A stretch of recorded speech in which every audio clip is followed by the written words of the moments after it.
Hello, friends, and welcome to another episode of the Liberty Weekly podcast. I'm your host, as always, Patrick McFarlane. This one is episode number 198, and the show notes may be found at libertyweekly.net/198.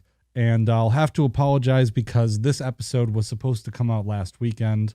However, I got sick with something, and I'm not going to say what it is because I don't know, because I didn't get tested for anything controversial or anything that's in the news lately. But I've been laid up for over a week, almost 10 days now, and it's been awful. Like, I'm really have been pissed off that I've been sick and feeling like garbage for so long. And I haven't been doing anything really related to the show because I've been focusing all my hours that I like feel up to something on actually like working, you know. I started my own law firm. I mentioned that earlier, and just been working through it and taking care of my duties there, making sure I'm getting off the ground and staying on track. So I did have a lot of time laid up though. And I've been a bachelor for the last little bit because my wife and kids have been visiting her parents across the country, like the whole time I've been sick. So I missed out on the time, you know, I could have been doing the bachelor life, hanging out with friends or what have you. But what I did end up doing was trying to rest as much as possible.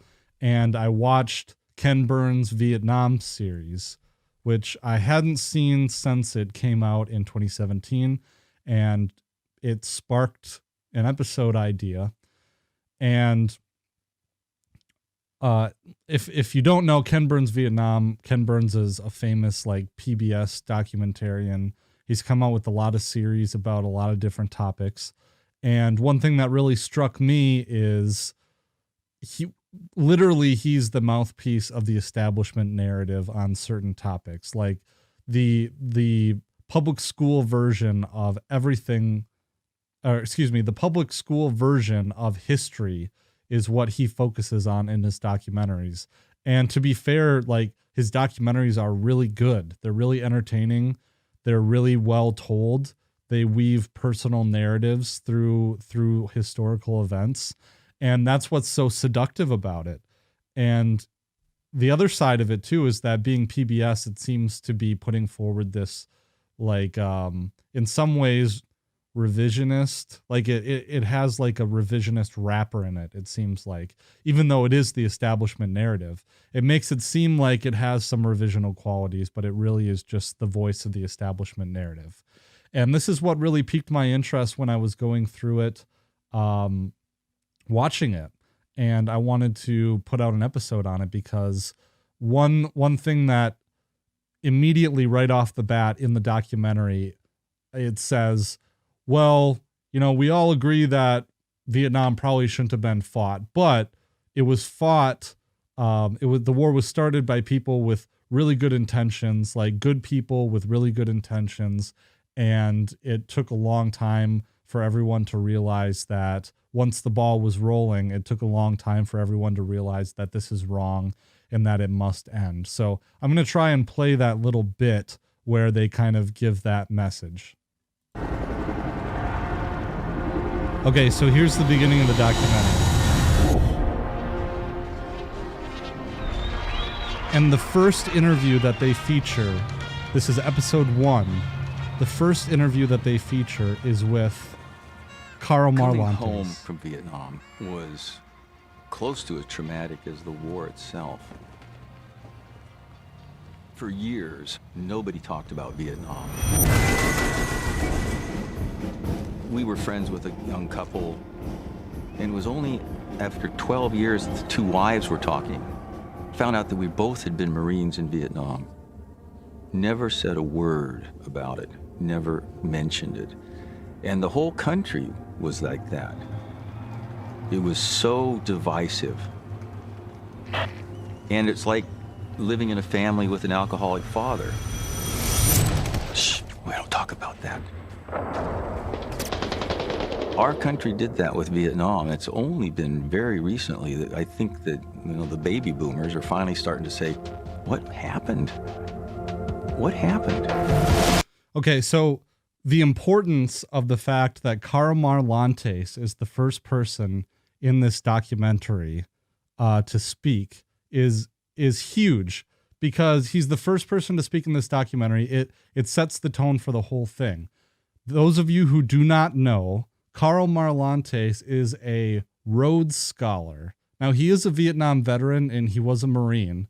And he does say, even in the documentary, that he was against the war, but then he had signed up for like the Marine Reserves or something like that. And he had trained with all these people that got deployed to Vietnam. And that's how he decided to go, because he didn't want to leave all these men that he had trained with, because he was an officer. I believe he was an officer, and he didn't want to leave all these men that he had trained with. Well, Karl Marlantes is a Rhodes Scholar. He went to Yale. He's a Rhodes Scholar. And I'm not going to character assassinate him. I don't know too much about him personally, but those of you who I guess are more conspiracy minded know how important it is that someone is a Rhodes Scholar, again, started by Cecil Rhodes, which is someone implicated in tragedy and hope, as being part of a secret society. And on top of that, Yale is infamous for being skull and bones. This idea, this secret society that's part of Yale that selects a certain number of, I think it's juniors or seniors or like underclassmen to be part of this skull and bone society that the Bushes, like I believe H.W. Bush and Clinton was in Skull and Bones. And so it's the secret society that's involved with the foreign policy, like with the establishment and the elite. And they have some really messed up rituals. And a lot of this is talked about in a book by Anthony Sutton. So I'll just play a little bit of this interview here, just so he can give you an overview of what Skull and Bones is. Now, I don't know that Karl Marlantes was in Skull and Bones, but I'm just saying he went to Yale, and Skull and Bones is a thing at Yale. So here we go. Please tell us about the order and how you came to discover it exists. Well, thank you. I'm very happy to be here. The order is truly a secret society. It was founded in the United States at Yale University in 1833.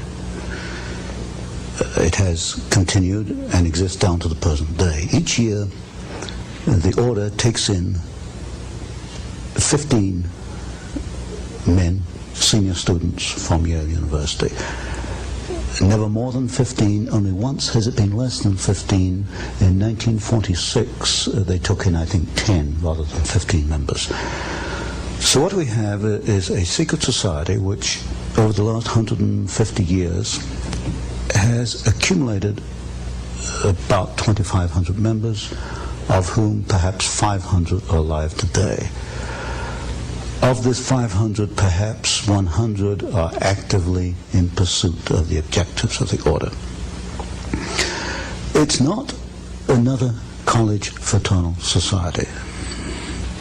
Yale University is the only university in the United States, or indeed the world, which has senior societies. These are societies where the 15 are selected in the junior year and actually are initiated at the beginning of the senior year. They stay on campus only 1 year as members. They are called knights. When they graduate, they leave the university, they go out into the world, then they're known as patriarchs. So at any one time you only have 15 knights in existence, and for the rest of their lives they're known as patriarchs. And they work during their lifetime, or a number do, towards the ends of the order. They are pretty much guaranteed success. Certainly they're guaranteed financial success. And in my reading of the material I have, I infer that so long as they go along with the purposes of the order, so long as they gear their careers and their lives towards certain ends, then they are guaranteed success. How did I come to this knowledge? Well, up to 6 months ago, I denied that there was a conspiracy, because frankly I couldn't prove one. I suspected a conspiracy. But I couldn't prove there was one until 6 months ago. Well, a little before 6 months ago, I received the catalog, which is the membership list of the society, all the way back to 1833. And I received some of their internal documents, enough for me to put together the way they correspond with each other, the operations within the order, to some extent their problems, and to some extent their objectives. Now this is the book, An Introduction to the Order by Anthony C. Sutton. It has a skull and bones on the front and 322. So to be clear, yes, it's just speculation that Karl Marlantes might be involved with Skull and Bones. I did a search of a roster on a website that claims to have a bunch of names of Skull and Bones individuals, but he wasn't on that list. But again, he has Yale connections. He is a Rhodes scholar, and I've actually read his book. I do have his book. Well, I guess I read that much of it, so you can see. But I just thought it was interesting that a Yale man and a Rhodes scholar was the first person they chose to be on there. And there were some things that he said because he's featured a lot in the series itself. And there were some things, especially the idea that he pushes on. And something that I've said is that the military has to train men to kill.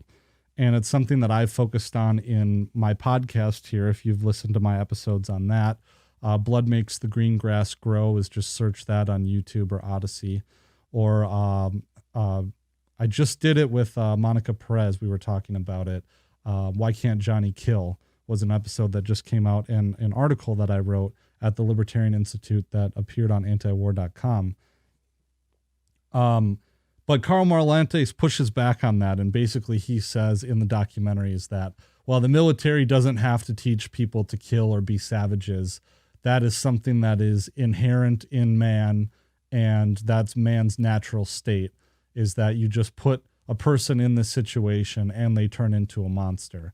And I think that is Karl Marlantes' anecdotal opinion from experiencing things in war. Granted, it is in war, and I don't doubt that he's seen some horrible things in Vietnam, but I don't think that the evidence really points that man inherently is a violent being, that the military really does have to train people to kill in war. And there's tons of stories from Vietnam specifically about soldiers not killing in combat. But then again, there's also a lot of stories about atrocities committed in Vietnam, and we're going to explore that a little bit here. I wanted to first, though, do some more exploring into what the establishment opinion is behind this documentary. Okay, so I'm probably going to get copyright strike on YouTube for America's involvement this. in Vietnam began in secrecy. But here's the establishment line. It ended 30 years later in failure, witnessed by the entire world. And what did you see, my darling? It was begun in good faith by decent people out of fateful misunderstandings, American overconfidence, and Cold War miscalculation. So it was started by good, well-meaning people that just made a fateful miscalculation, right? And this documentary itself explores, I think, whether did they call it the Pentagon Papers, was the release, I think, under the Nixon administration, that said basically, well, when Vietnam was entered into, first they don't talk about, what was that? They don't talk about the Gulf of Tonkin at all. I don't believe they talk about that in this documentary. And the false flag, basically an event that didn't even occur, is what is widely talked about as starting U.S. involvement in that war, among many other things, but one of the biggest catalysts for that. And they don't talk about, this statement comes when later on they also talk about the fact that many people in the administration, I think Robert McNamara too, knew a lot about how a war in Vietnam was not winnable. So there was this knowledge before we got involved that the war was not something that we could win and that it would cost a lot of human life. And so that's the establishment line that they talk about. Oh, it was started in good faith by good people who just made a fatal miscalculation. It was prolonged because it seemed easier to muddle through than admit that it had been caused by tragic decisions made by 5 American presidents belonging to both political parties. Before the war was over, more than 58,000 Americans would be dead. At least 250,000 South Vietnamese troops died in the conflict as well. So did over 1 million North Vietnamese soldiers and Viet Cong guerrillas. These might be under calculations as well. 2 million civilians, North and South, are thought to have perished, as well as tens of thousands more in the neighboring states of Laos and Cambodia. So, yeah, I mean, you're getting that narrative right off the bat. And I think Veterans for Peace, I looked up Veterans for Peace, and they had an article that came out talking about how this is establishment propaganda. So I'm going to look up that real quick. So it wasn't Veterans for Peace, but it was Interfaith Communities United for Justice and Peace. But they said the truth about Ken Burns' Vietnam War. Last fall, PBS and Ken Burns presented an 18-hour documentary series, The Vietnam War. At the time, Veterans for Peace and other anti-war groups stated their objections to many elements of the series, finding that it contained too many half-truths, distortions, and omissions to qualify as an honest history of the war and of the turmoil that it caused on the American home front.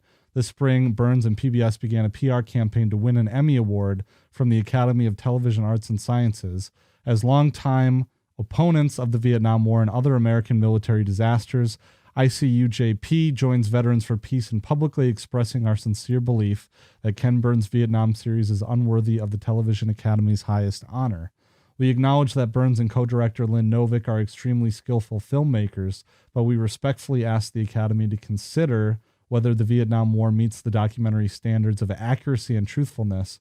If we don't face the full truth of the Vietnam War, we will continue to allow our government to lead us into moral and military catastrophes as it already has in Iraq and Afghanistan. It says, the series presents graphic film of combat, provides a compelling musical soundtrack, and it gives the viewer lengthy, intimate interviews with combatants of the war. We get a strong sense of the horrors of the battlefield in Vietnam, but we see almost nothing of the terrible toll inflicted on the rural civilian population by the relentless bombing, shelling, and strafing by U.S. air, artillery, and helicopter attacks. Burns and Novick's narrator declares in the first episode that the Vietnam War, quote, was begun in good faith by decent people. The Pentagon Papers show that to be false. So I already talked about that a little bit. But the series shows strategic mistakes and miscalculations and false statements by politicians and military leaders, but there is a moral vacuum at the heart of Burns' vision of the war. He gives the viewer no sense of responsibility or accountability for the atrocious crimes that were committed by U.S. forces on a daily basis. And Burns and Novick strongly imply that the Pentagon has learned the lessons of Vietnam and that U.S. citizens can trust the political establishment never to start a war like Vietnam again. In the end, in the last episode, Burns and Novick reaffirm America's innocence. One of their trusted witnesses, an Army intelligence officer, declares, quote, it was a cause worth the effort, and sometimes the guys in the white hats don't win. But that doesn't take away from the rectitude of the cause. That statement is never contradicted in Burns and Novick's disingenuous history. Burns and Novick exalt America's warrior culture and denigrate America's peacemakers. And that's true. There is a lot of this documentary that there's a lot of coverage of the hippies and the rioting and the violence that happened on the home front, and a lot of coverage of the anti-war people spitting on soldiers and, shaming them and being vile to them. And I don't doubt that that happened, but it largely comes across as kind of a condemnation of the peace movement itself. And there's talk in the documentary about how the peace movement, no one really took the peace movement seriously until the soldiers also got involved in the peace movement. And there's the famous images of the soldiers throwing their medals onto, I believe, Congress or the White House or something like that. So, and I'll talk about miscalculations of the peace movement in this episode as well. But so Burns and Novick exalt America's warrior culture and denigrate America's peacemakers. Burns and Novick's portrayal of the Americans who opposed the Vietnam War is shallow and shabby. They give us no sense of the anguish and moral outrage felt by the people who worked and marched and even risked injury and imprisonment to end the carnage.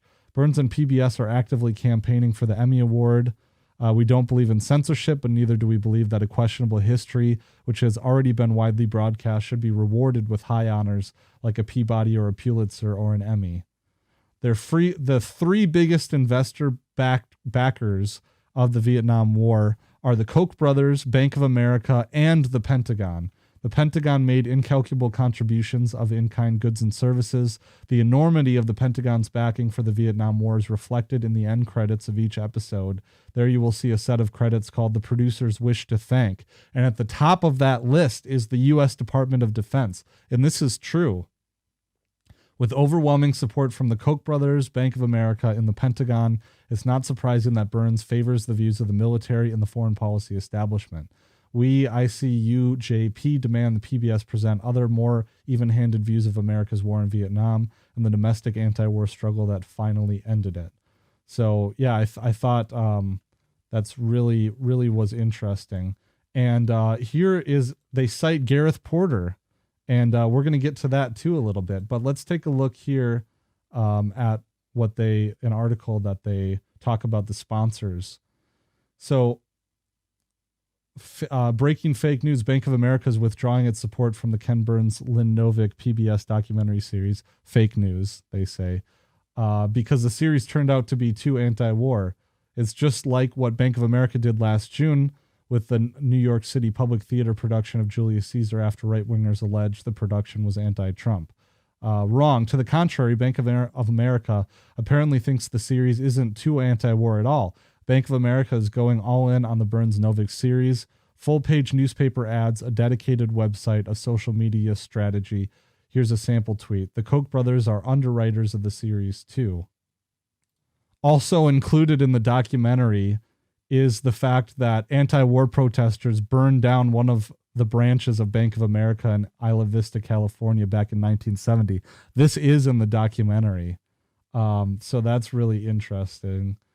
As the most heavily promoted show in PBS history, the trailer has been widely circulated. Many previews have been held featuring different segments of the entire series. Scholars and others have seen all 18 hours and written about it. So have individuals featured in the series and consultants who were part of the research and production process. Burns and Novick have given innumerable interviews, speeches, and press conferences about the project. So in all, many Vietnamese express diverse perspectives about the war. U.S. presidents and generals are portrayed as duplicitous, incompetent, and misguided. Soldiers and officers from both sides are heard from. It all works to support their circular many truths argument.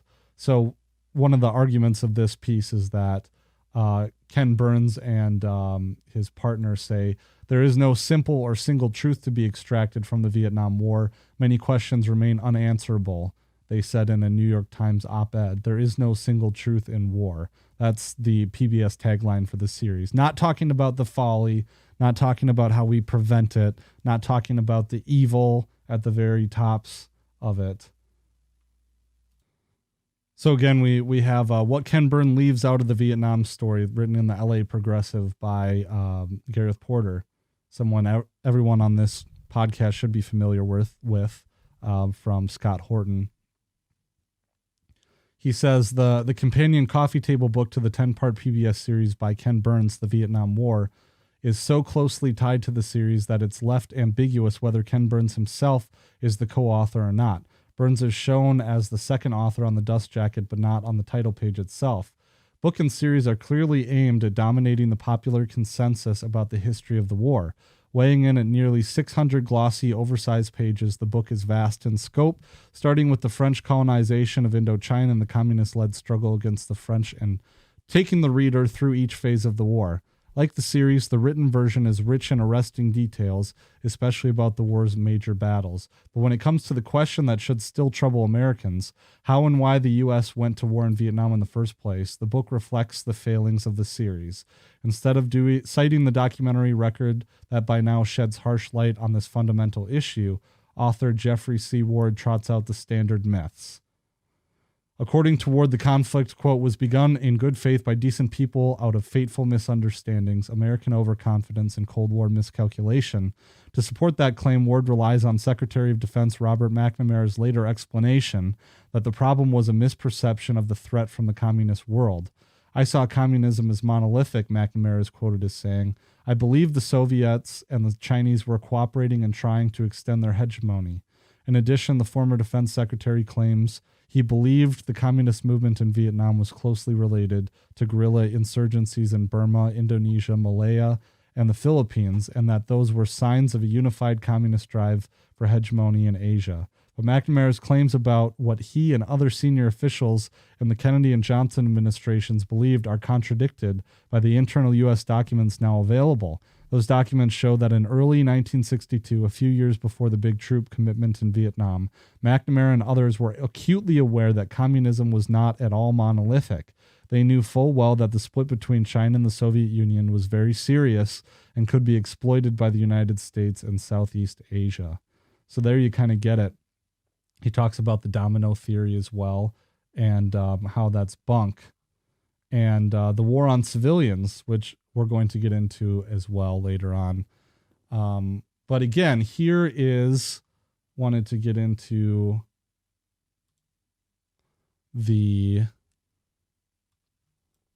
here's a bit more about the funding. So David Koch, yes, the Koch brothers funded a lot of this. That should be a soft spot for libertarians.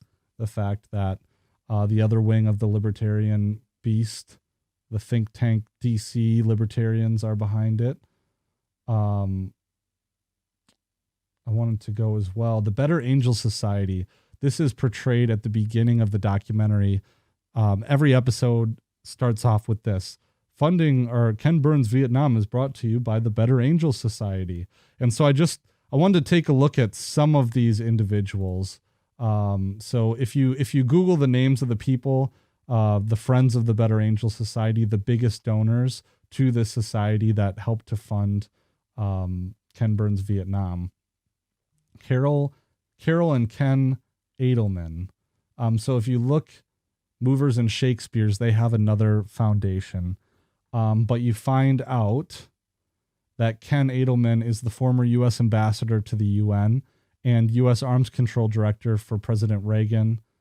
And Carol, his wife, headed major overseas programs for the U.S. Agency for International Development. USAID, which people should know from my Haiti documentary, is a regime change arm for the U.S. government. So this is their other foundation, but they've channeled their love of Shakespeare and an understanding of complex organizations to create this other organization. Through their executive training company, the Adelmans bring business lessons to life, often with participants donning capes and crowns for large and small audiences. How quaint. So yes, they are establishment people. They're involved in the UN, U.S. Arms Control Director for President Reagan. Didn't Iran-Contra take place during the Reagan administration? And he's the Arms Control Director during the Reagan administration. And she's also a bigwig for USAID. So those are one of the biggest donors to the Better Angel Society. Let's see, Richard and Susan Braddock Foundation. Richard Braddock here, he is a chairman and CEO trustee, chairman, and CEO for Aspen Institute. He began his business career, so he's a businessman, and it also comes out that he's a member of the Council on Foreign Relations. So he's a CEO of, been involved with all these different companies.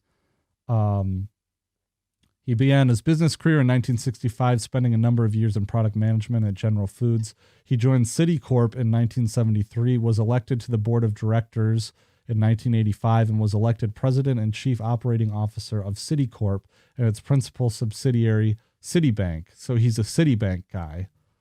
One of the other biggest friends of the Better Angels Society is Bob Woodward, who is involved at the CIA Washington Post. He's also like a never Trumper. So, I mean, he's a best-selling author. People know who Bob Woodward is. So I just picked a few of these people who are friends of the Better Angels Society. So we have, Reagan's arms control advisor. We have U.S. aid regime change bigwig. We have Citigroup member. We also have Bob Woodward from the CIA Washington Post. So you can kind of see where this direction is tending from. So we have these adages oft repeated, the establishment lines about Vietnam. We have, there's no truth. There's nothing to remember about Vietnam because there is no truth, because there's so many different perspectives. So don't focus on, lies about war. Don't focus on sending our children to die for nothing. And don't focus on sending our children to kill and massacre for nothing, for purely evil reasons, or to drive a wedge between Russia and China. So don't focus on those things. Listen to U.S. aid, listen to the Washington Post, listen to a Rhodes scholar, listen to Yale, listen to all these organizations. Let us tell you what the history of the real truth about Vietnam was. So again, let's take apart some of those myths. And then in the end, I want to read a little bit about a revisionist history of Vietnam, talking about the atrocities in My Lai, but the fact that My Lai wasn't an aberration. My Lai was par for the course. My Lai was an almost daily occurrence, maybe not to that scale, but hundreds of My Lais occurring standard, par for the course. We're going to talk about a book called Kill Anything That Moves that came out just recently, talking about this, well-researched. But Gareth Porter is going to talk about that in an interview that he did on the Tom Woods Show not too long ago. So let's listen to that first. And of course, when I say not too long ago, I mean like 4 years ago. So, Gareth Porter, welcome back to the show. Thank you so much, Tom. Glad to be on. The idea for this episode came from our friend Gene Epstein, who is now happily retired from Barron's, and he had commissioned a review from you, and it was all the timing because of his retirement didn't quite work out, but he thought maybe this could be the genesis of a great episode between the two of us. So that's what we're doing. I have not seen this Ken Burns, or who knows who's really in charge of it, series on the Vietnam War, just because I watch so little TV, I realized the other day. But it doesn't surprise me that even if it might be critical about certain aspects of how the war went or turned out, or some decisions that were made along the way, a lot of the basic premises that are guiding the series seem to be just ripped out of the establishment playbook, and you were just not having it. And in particular, in your book, your own book, Perils of Dominance, you offer some rather provocative corrections to the record. Now, what I'd like to start with is the thing that I believed in for a while. I believed in even after it didn't happen. I still believed in it, namely the domino theory. Right. I was born in 1972. So I in the 1980s, I was like a young Republican, and I read Richard Nixon's book, No More Vietnams, which I'm sure you read at some point. And to me, and I looked at it, I'm sure. Okay. All right. Well, I read that because I felt like, as a good young Republican, I've got to read this book, absorb it, and repeat the talking points in it. And that thing, he did talk about the domino theory, that one country goes communist, then all of Southeast Asia goes communist. And Nixon's retort to everybody who questioned that was always, well, the dominoes believed it. Right, what is your response to that whole theory? Well, I'm glad you've asked that question, because it is such a huge shadow, if you will, over the understanding of people of several generations now, of the dynamics that surrounded the U.S. war in Vietnam. It's a very good question. What about the dominoes? I mean, of course, the domino in chief in regard to this whole question was Lee Kuan Yew and Singapore, because they're the ones who talked about this incessantly. And the reality is that Singapore, was very successful in part because of foreign investment that came in, particularly from Japan, and this was true of the rest of the dominoes in Southeast Asia, both during the Vietnam War and particularly later.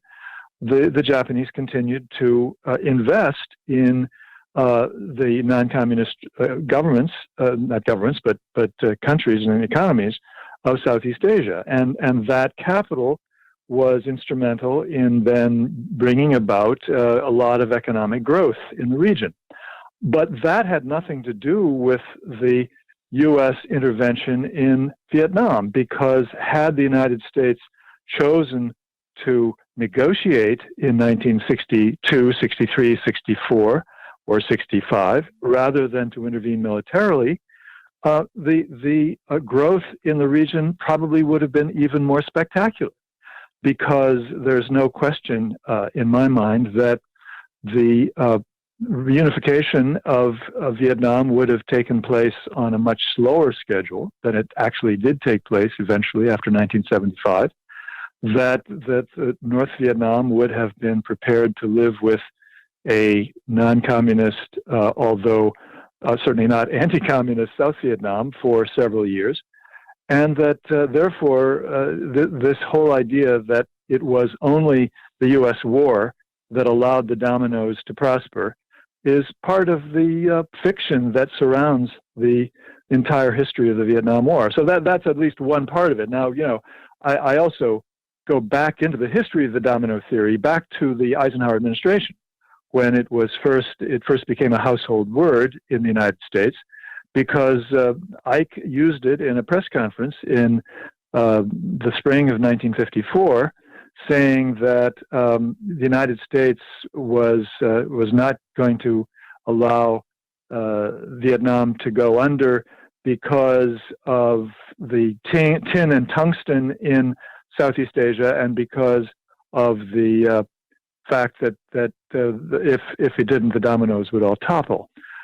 We know now that, in fact, Eisenhower and his closest advisors did not really believe that. In fact, they had abandoned that in 1953 or even earlier, because of the changes that had been taking place in Southeast Asia. The communist movements that had seemed so dangerous and on the march in the late 1940s had burned out by 1950, 51, 52. And by 1953, Eisenhower had changed his mind about the danger of communist takeover in the region, and believed that it was not going to happen, and the United States should not intervene militarily in Indochina. And so that, in a nutshell, is the background of this whole really a myth that has been perpetuated by one government after another, one administration after another, to justify the U.S. role in South Vietnam. And it was always an instrumental idea rather than a true belief. That's what I document in my book. All right, so I'd point everyone to go finish that episode of the Tom Woods Show. I'll put in the show notes page. We're going to listen to just a little bit more of the Gareth Porter interview, though. There's a bunch of other reasons that he talks about that Tom, very adeptly asked Gareth about, these other establishment reasons, like, oh, well, we need to honor our treaties and go to war. And have we heard that one before? We need to honor our treaties and go and protect these Southeast Asian countries. But there's another side to it, and there's one that's really interesting because, as on the show, I've covered war crimes in the past. It's an area of specific interest to me. For some reason, I'm just really interested in killing in war. Never been in war myself. I'm not a veteran or anything like that, but just the foreignness of it. I'm into really heavy music. I guess there's kind of a dark side to me, a side that's really interested in evil, and when human beings commit things or do things that we would consider evil. So this is something I really keyed into, and it's something that Tom Woods and Gareth Porter talk about later in the episode.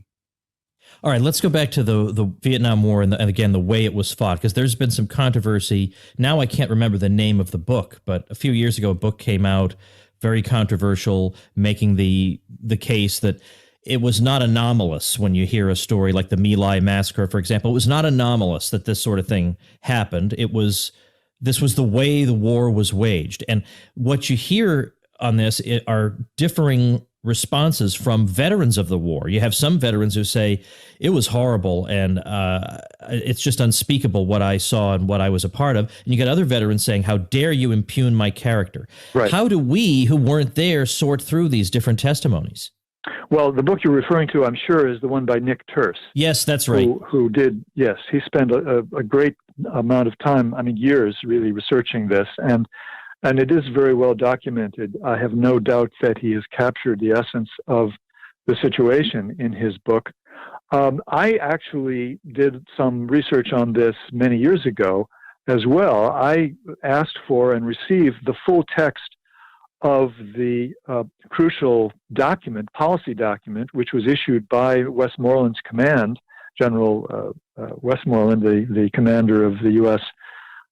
Forces in South Vietnam in 1965, 64, 65, and beyond, that this MAC-V, as they called it, the Military Assistance Command Vietnam Directive, is the crucial piece of evidence that the Peers Commission, some of your listeners may not be familiar with, the Peers Commission was created by the U.S. Army to investigate the cover-up of the My Lai massacre, after it was reported by Cy Hirsch and made into a major issue in the United States.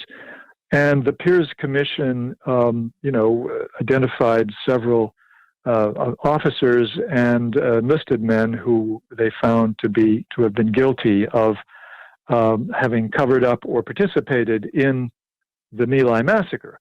But what the Peers Commission did not do was to investigate the chain of command and the responsibility of various levels of the chain of command all the way up to Westmoreland himself. And what I discovered in my research is that Peers was someone who was clearly still under the command of Westmoreland and was hoping for a plum command position in South Korea, to be the commander of U.S. troops in South Korea.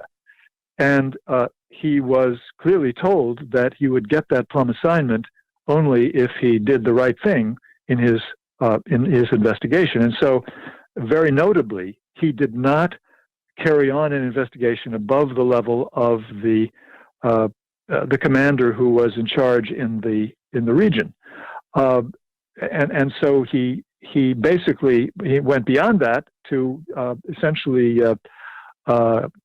give a clean slate to clean bill of health, I should say, to Westmoreland, and tried to suggest that Westmoreland's directives actually required that U.S. forces respect civilians and not do anything to kill civilians unnecessarily. Had very carefully defined rules of engagement that would protect civilians from harm. The reality is, if you look at the full text of that MAC-V directive in 1965, you find that those rules of engagement that were cited by the Peers Commission were only for those areas which were under the control of the South Vietnamese government or had been only for short term under the control of the Viet Cong. They were not to apply to areas that were long-term Viet Cong strongholds. In other words, it was clearly understood by the command and by the commanders that in those areas, the population had to get out. If they didn't get out, they were considered to be the enemy.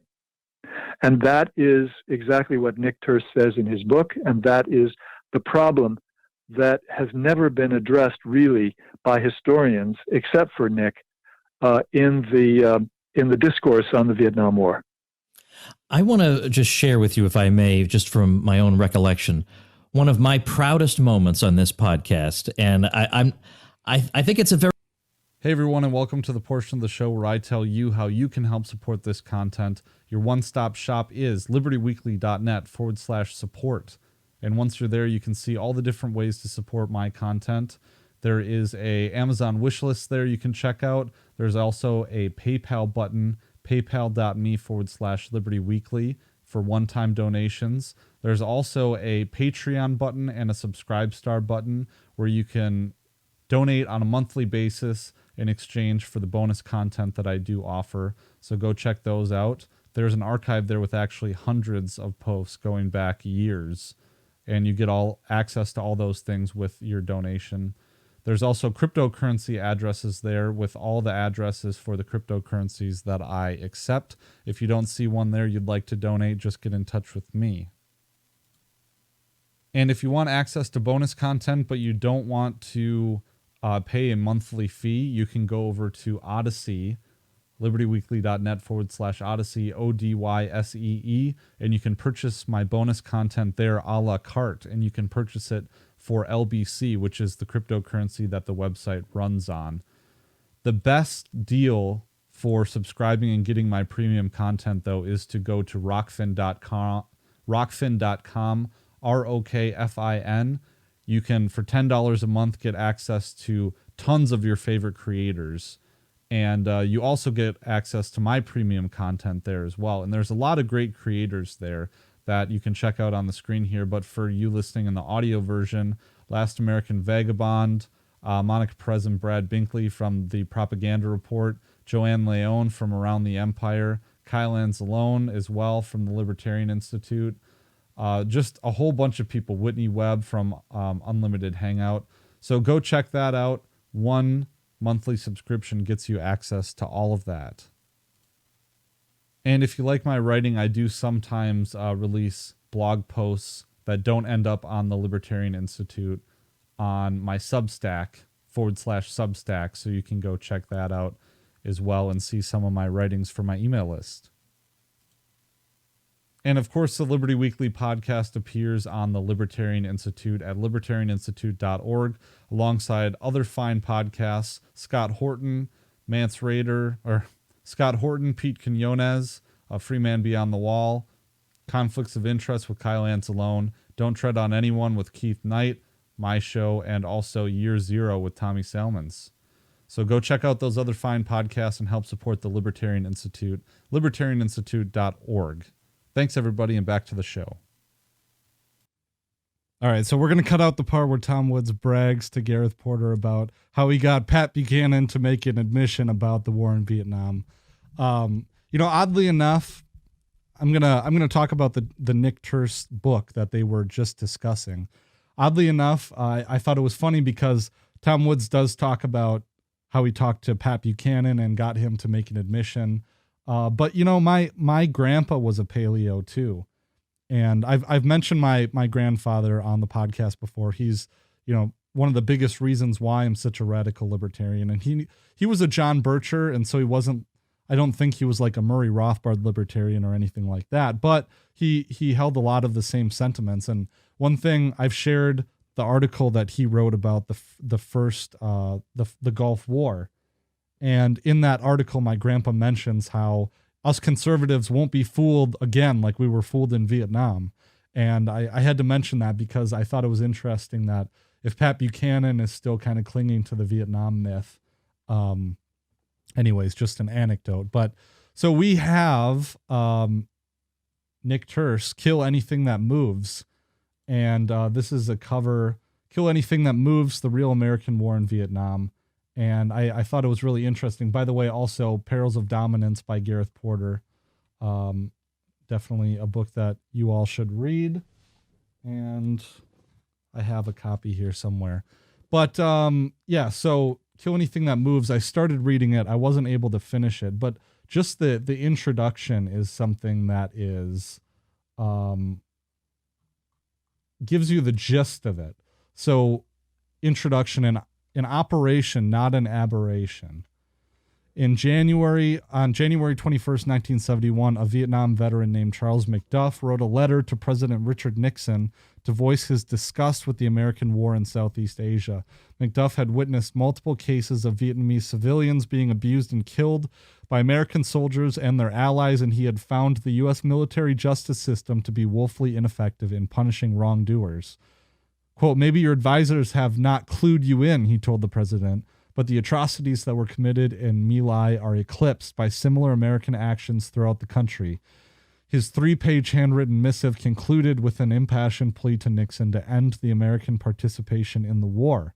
The White House forwarded the note to the Department of Defense for a reply, and within a few weeks, Major General Franklin Davis Jr., the Army's Director of Military Personnel Policies, wrote back to McDuff, it was, quote, indeed unfortunate, said Davis, that some incidents occur within combat zones. He then shifted the burden of responsibility for what had happened firmly back onto the veteran.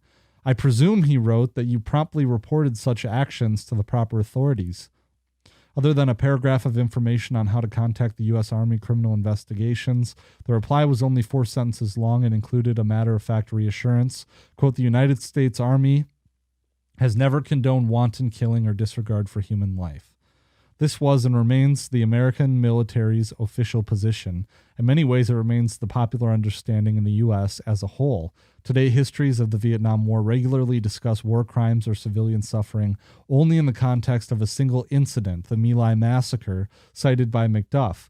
Even as that one event has become the subject of numerous books and articles, all the other atrocities perpetuated by U.S. soldiers have essentially vanished from popular memory. The visceral horror of what happened at My Lai is undeniable. On the evening of March 15, 1968, members of the American Division's Charlie Company 1st Battalion 20th Infantry were briefed by their commanding officer, Captain Ernest Medina, on a planned operation the next day in an area they knew as Pinkville. As unit member Harry Stanley recalled, Medina, quote, ordered us to kill everything in the village. Infantryman Salvatore Lamartina remembered Medina's words only slightly differently. They were to, quote, kill everything that breathed. What stuck in artillery forward observer James Flynn's mind was a question one of the other soldiers asked. Quote, are we supposed to kill women and children? And Medina's reply was, kill everything that moves. The next morning, the troops clambered aboard helicopters and were airlifted into what they thought would be a hot LZ, which is a landing zone they would be under hostile fire. But as it happened, though, instead of finding Vietnamese adversaries spoiling for a fight, the Americans entering My Lai encountered only civilians, women, children, and old men.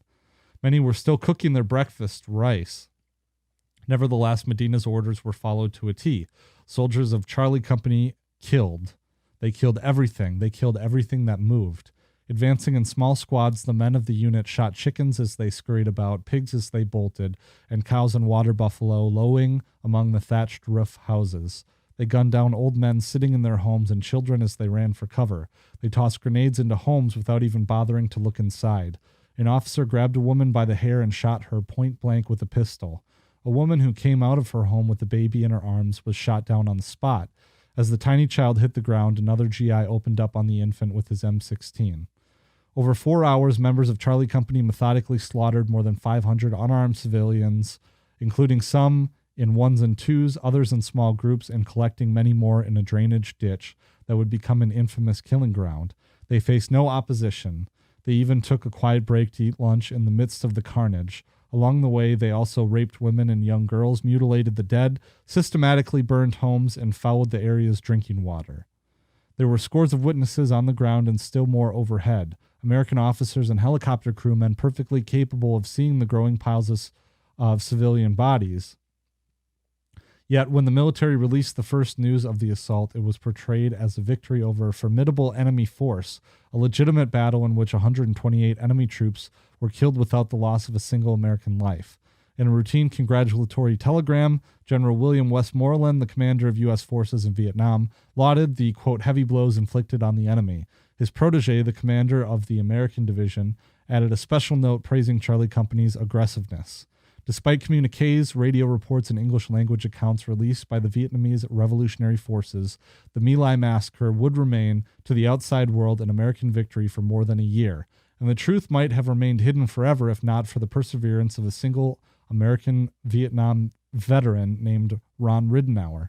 The 22-year-old Ridenour had not been among the 100 American troops at My Lai, though he had seen civilians murdered elsewhere in Vietnam.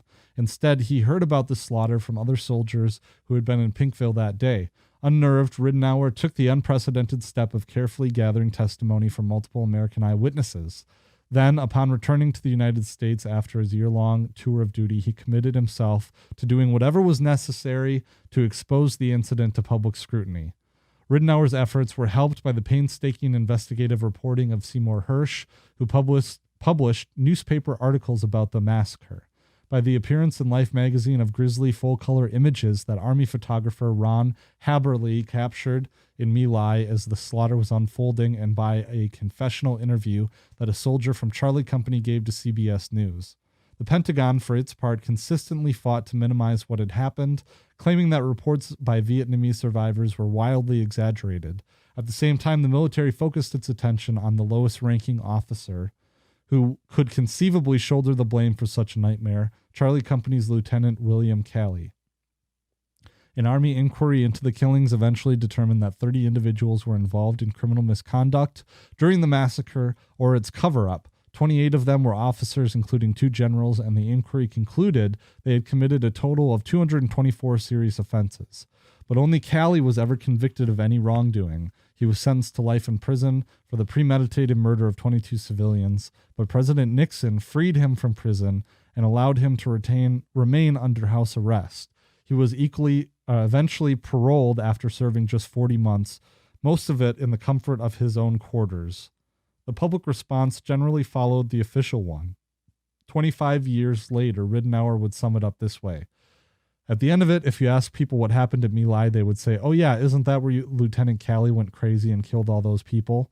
No, that's not what happened. Lieutenant Calley was one of the people who went crazy and killed a lot of people at My Lai, but this was an operation, not an aberration. Looking back, it's clear that the real aberration was the unprecedented and unparalleled investigation and exposure of My Lai. No other American atrocity committed during the war, and there were so many, was never afforded anything approaching the same attention. Most, of course, weren't photographed, and many were not documented in any way. The great majority were never known outside of the offending unit, and most investigations that did result were closed, quashed, or abandoned. Even on the rare occasions when the allegations were seriously investigated within the military, the reports were soon buried in classified files without ever seeing the light of day. Whistleblowers within the ranks or recently out of the Army were threatened, intimidated, smeared, or if they were lucky, simply marginalized and ignored. Until the My Lai revelations became front-page news, atrocity stories were routinely disregarded by American journalists or excised by stateside editors. The fate of civilians in rural South Vietnam did not merit much examination. Even the articles that did mention the killing of non-combatants generally did so merely in passing, without any indication that the acts described might be war crimes. Vietnamese revolutionary sources, for their part, detailed hundreds of massacres and large-scale operations that resulted in thousands of civilian deaths, but those reports were dismissed out of hand as communist propaganda. And then, in a stunning reversal, almost immediately after the exposure of the My Lai massacre, war crime allegations became old hat, so commonplace as to be barely worth mentioning or looking into. In leaflets, pamphlets, small press books, and underground newspapers, the growing American anti-war movement repeatedly pointed out that U.S. troops were committing atrocities on a regular basis. But what had been previously brushed aside as propaganda and leftist kookery suddenly started to be disregarded as yawn-worthy common knowledge, with little but the My Lai massacre in between. Such impulses only grew stronger in the years of the culture wars, when the Republican Party and an emboldened right wing rose to power. Until Ronald Reagan's presidency, the Vietnam War was generally seen as an American defeat. But even before taking office, Reagan began rebranding the conflict as, quote, a noble cause. In the same spirit, scholars and veterans began with significant success to recast the war in rosier terms. Even in the early years of the 21st century, as newspapers and magazines published exposés of long-hidden U.S. atrocities, apologist historians continued to ignore much of the evidence, portraying American war crimes as no more than isolated incidents. But the stunning scale of civilian suffering in Vietnam is far beyond anything that can be explained as merely the work of some, quote, bad apples, however numerous. Murder, torture, rape, abuse, forced displacement, home burnings, suspicious arrests, imprisonment without due process. Such occurrences were virtually a daily fact of life throughout the years of the American presence in Vietnam. And as Rittenauer put it, they were no aberration. Rather, they were the inevitable outcome of deliberate policies dictated at the highest levels of the military. So, just trying to see how much more there is left in the introduction. Let's talk a little bit about the casualties, the revisionist numbers of the casualties. So after Kennedy's assassination, at the peak of U.S. operations in 1969, the war involved more than 500,000 American troops in Vietnam, plus some 100,000 to 200,000 U.S. troops participating in an effort from outside the country. They were also aided by numerous CIA operatives, civilian advisors, mercenaries, civilian contractors, and armed members of the Allied Free World Forces, South Korea, Australia, New Zealand, Thai, Filipino, and other foreign troops. Over the entire conflict, the U.S. would deploy more than 3 million soldiers, Marines, airmen, and sailors to Southeast Asia. Fighting alongside them were hundreds of thousands of ARVN, South Vietnamese troops. The Army of the Republic of Vietnam would balloon to a force of nearly 1 million before the end of the war, to say nothing of South Vietnam's Air Force, Navy, Marine Corps, and National Police. The war's casualty figures are staggering indeed. From 1955 to 1975, the U.S. lost more than 58,000 military personnel in Southeast Asia. Its troops were wounded around 304,000 times, with 153 cases serious enough to require hospitalization, and 75,000 veterans left severely disabled. While Americans who served in Vietnam paid a grave price, an extremely conservative estimate of Vietnamese deaths found them to be, quote, proportionally 100 times greater than those suffered by the United States. The military forces of the U.S. Allied Republic of Vietnam reportedly lost more than 254,000 killed and more than 783,000 wounded.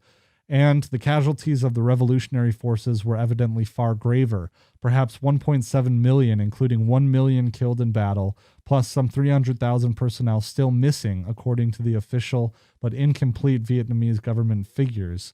Horrendous as these numbers may be, they pale in comparison to the estimated civilian death toll during the war years. At least 65,000 North Vietnamese civilians were killed, mainly from U.S. air raids. No one will ever know the exact number of South Vietnamese civilians killed as a result of the American war. While the U.S. military attempted to quantify almost every other aspect of the conflict, from the number of helicopter sorties flown to the number of propaganda leaflets dispersed, it quite deliberately never conducted a comprehensive study of Vietnamese non-combatant casualties. Whatever civilian casualty statistics the U.S. did tally were generally kept secret, and when released piecemeal, they were invariably radical undercounts. Even the available flawed figures are startling, especially given that the total population of South Vietnam was only about 19 million people. Using fragmentary data and questionable extrapolations that, for instance, relied heavily on hospital data yet all but ignored the immense number of Vietnamese treated by the revolutionary forces, and also failed to take into account the many civilians killed by U.S. forces and claimed as enemies, one Department of Defense statistical analysis came up with a post-war estimate of 1.2 million civilian casualties, including 195,000 killed. In 1975, a U.S. Senate subcommittee on refugees and war victims offered an estimate of 1.4 million civilian casualties in South Vietnam, including 415,000 killed. Or take the figures proffered by the political scientist Gunther Louis, the progenitor of a revisionist school of Vietnam war history that invariably shines the best possible light on the U.S. war effort. Even he posits that there were more than 1.1 million South Vietnamese civilian casualties, including almost 250,000 killed as a result of the conflict. So he says, in recent years, careful surveys, analysis, and official estimates have consistently pointed toward a significantly higher number of civilian deaths. the most sophisticated analysis yet of wartime mortality in Vietnam. A 2008 study by researchers from Harvard Medical School and the Institute for Health Metrics and Evaluation at the University of Washington suggested that a reasonable estimate might be 3.8 million violent war deaths, combatant and civilian. Given the limitations of the study's methodology, there are good reasons to believe that even this staggering figure may be an underestimate. Still, the findings lend credence to an official 1995 Vietnamese government estimate of more than 3 million deaths in total, including 2 million civilian deaths, for the years when the Americans were involved in the conflict. So the sheer number of civilian war wounded, too, has long been a point of contention. The best numbers currently available, though, to begin to give some sense of the suffering. A brief accounting shows 8,000 to 16,000 South Vietnamese paraplegics, 30,000 to 60,000 South Vietnamese left blind, and some 83,000 to 166,000 South Vietnamese amputees. As far as the total number of the civilian war wounded goes, Gunter Louis approaches the question by using a ratio derived from South Vietnamese data on military casualties, which shows 2.65 soldiers seriously wounded for every one killed. Such a proportion is distinctly low when applied to the civilian population. Still, even with this multiplier, if applied to the Vietnamese government estimate of 2 million dead, yields a figure of 3.5 million civilian wounded, for a total of 7.3 million Vietnamese casualties overall. That's insane. Notably, official South Vietnamese hospital records indicate that approximately 1/3 of those wounded were women and about 1/4 were children under 13 years of age. So how did this guy compile this? I mean, this was almost a lifetime's worth of work that he compiled this. He went to villages in Vietnam. He looked through Army court-martial records. He talked to numerous veterans and interviewed them. He talks about hundreds of incident summaries and sworn statements in the War Crimes Working Group files. So he went through a bunch of these files that he found. He went through a bunch of court-martial records. He talked with veterans. He went to Vietnam and interviewed, tracked down people that were in the records and talked to them. So, I mean, this is not something that can really be brushed away with the wave of a hand. And if you see, these are all of the citations here. For those of you not watching the video version, there's hundreds and hundreds of citations. There's 100 citations per chapter. It's really just incredible. I'm just scrolling through all the citations. Chapter 2 has 162 citations. So this is not something that can just be waved away. And over half the book is just filled with citations. It's incredible. So yeah, well, I wanted to give you guys just a little view into what I've been, kicking around and thinking about. Ken Burns, entertaining to watch when you're sick, but again, don't think that you're going to be getting the truth of the matter. And furthermore, they won't talk about this. So yeah. But I also wanted to talk a little bit about the Beatles, because I was watching Peter Jackson's Get Back, and I've never really been a big Beatles fan. I kind of discovered a liking for the Beatles, and especially liking John Lennon from the Get Back tapes.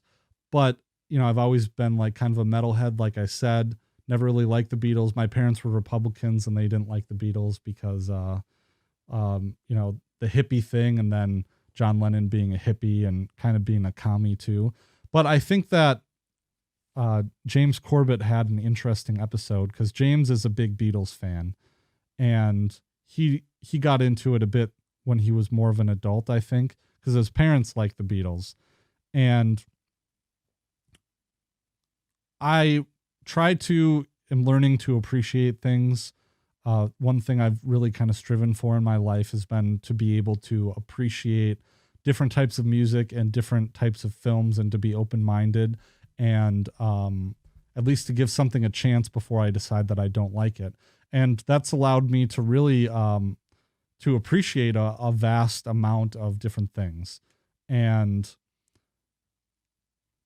doing it with the Beatles and being open-minded and trying to appreciate John Lennon and his music, and appreciate him for his anti-war sentiment, because that's something, common ground that we can see eye to eye on.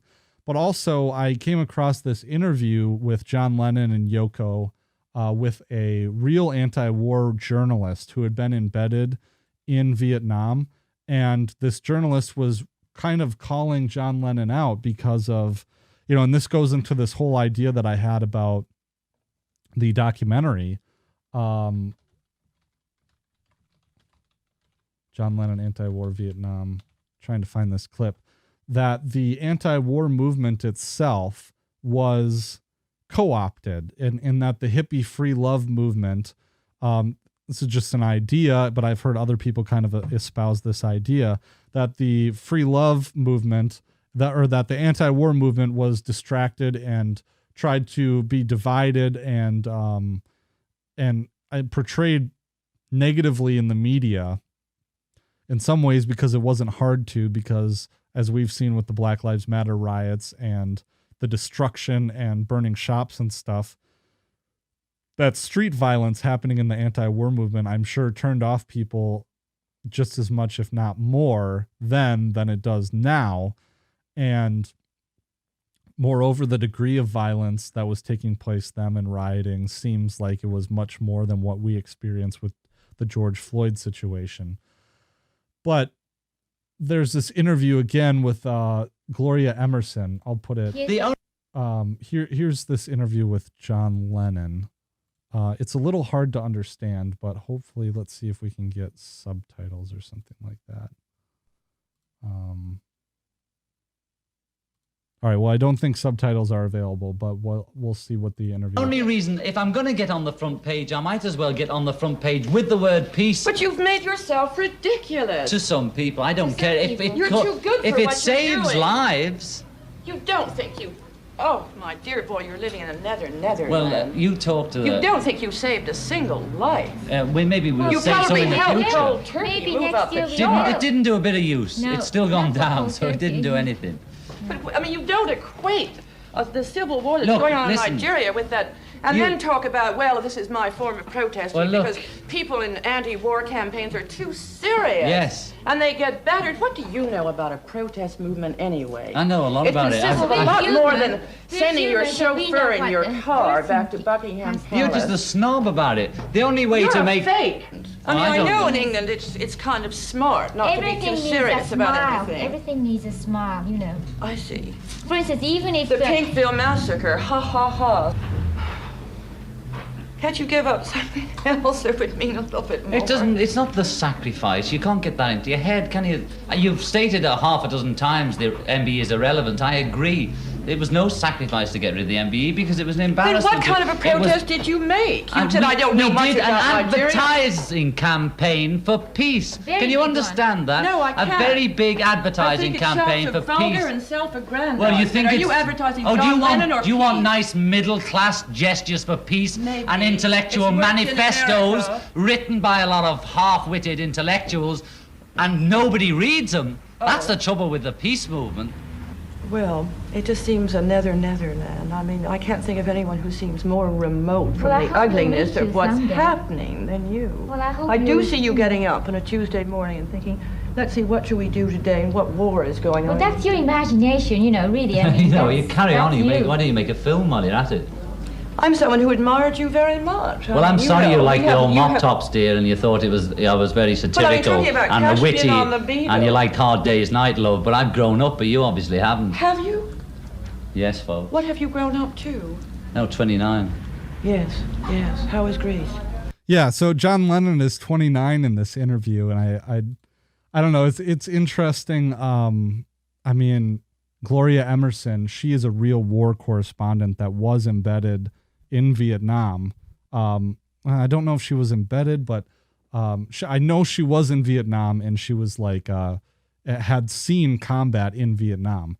And I think this is a very kind of relevant conversation because, you have Gloria Emerson really calling out John Lennon and saying that, you know, what you're doing really isn't helping the anti-war movement. What you're doing is, well, she says that he's a fake and that he's self-aggrandizing. But at the same time, if you can have a figurehead, and there, to be fair, there's an FBI file on John Lennon and the Beatles, and it's been talked about how the FBI was monitoring the Beatles and John Lennon. Now that's not a history that I really know very much, but I thought it was, it's just interesting to see this argument between someone who's a real war correspondent, who maybe John Lennon accuses of having the stuffy the stuffy middle class, proper opposition to the war. But she's serious, you know, she's a serious journalist and a reporter saying, you know, what have you actually done? And people are not taking the anti-war movement seriously when you are making it synonymous with being a hippie and free love and saying that, you know, all we need to do is I guess give peace a chance and go through, and which I do love the slogan, give peace a chance. I mean, I think it works, but there's two different sides here. And I think that they both make good points. John Lennon makes good points about this safe upper middle class, this stuffy intellectualism being a barrier to entry for common folk, in that they don't, no one will read your papers, no one reads your reporting, no one does any of that stuff. And why should we be so serious and angry about these atrocities that are being committed when all we need to do is have some positive vibes, man, or something like that. But it's really interesting to see this conversation take place. And I think it's emblematic of maybe exactly what was happening with the anti-war movement in the 80s. And I think that the anti-war movement right now has different problems. Maybe there's an echo of this problem now, but I don't think the problem with the anti-war movement, more so, I think, is fragmentation and less like free love hippie things.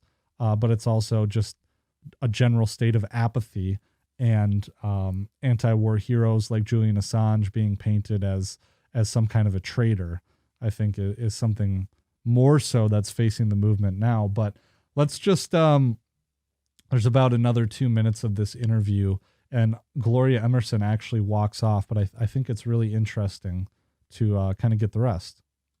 That's beautiful. We did a nice war protest on the Army TV while we were there. By the way, you know. I suppose you didn't like us going to Greece, eh?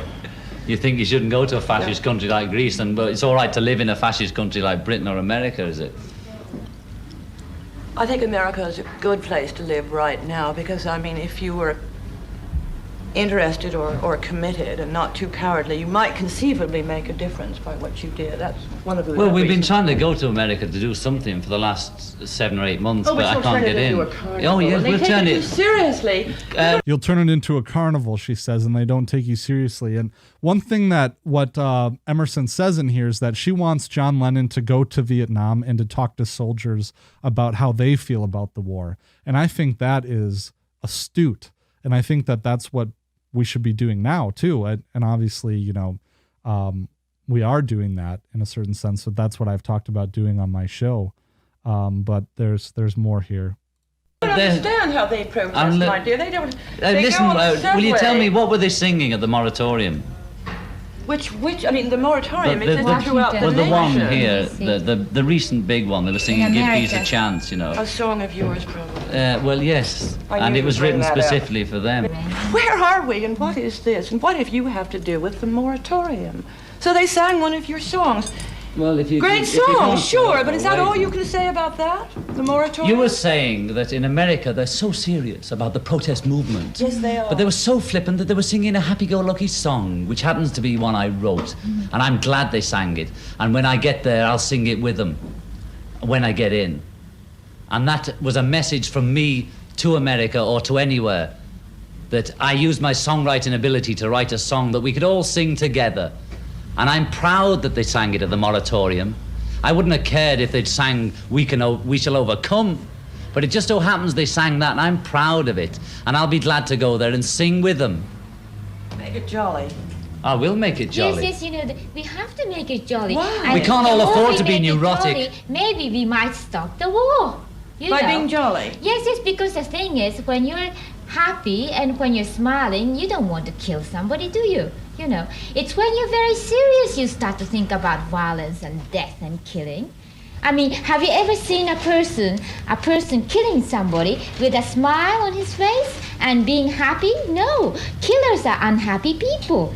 And I think that's kind of naive. I mean, I've been one, I've been saying in my work that basically, that humanity doesn't, inherently doesn't want to kill the other kind. But yeah, there are lots of people who, that doesn't mean that there aren't a lot of people who like killing, or at least in the moment like killing. And that's actually part of the whole thing.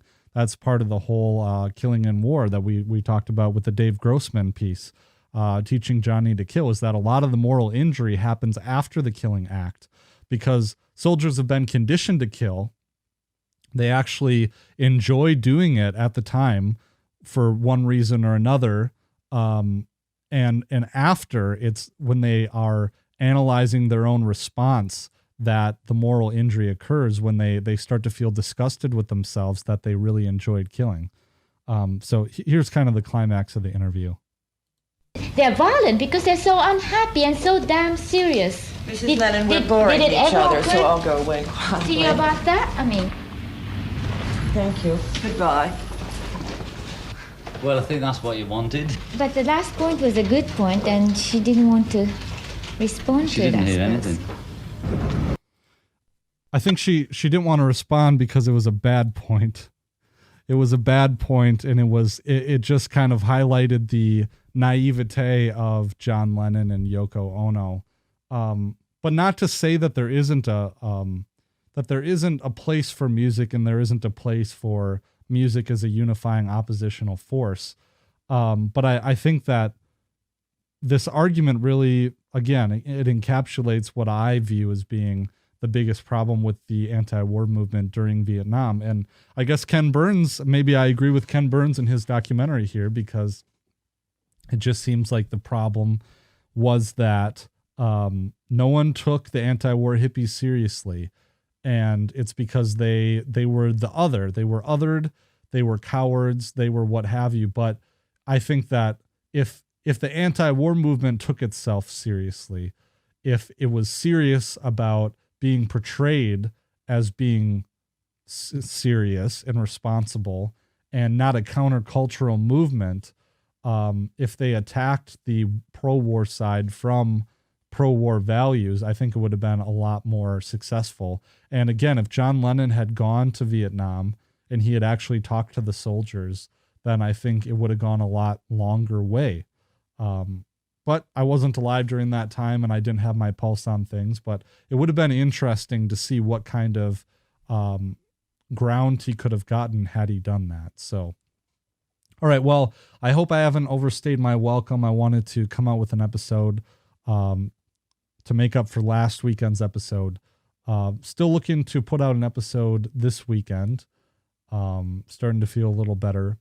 But yeah, so Happy New Year. We'll talk to you next time, sooner than later. Peace.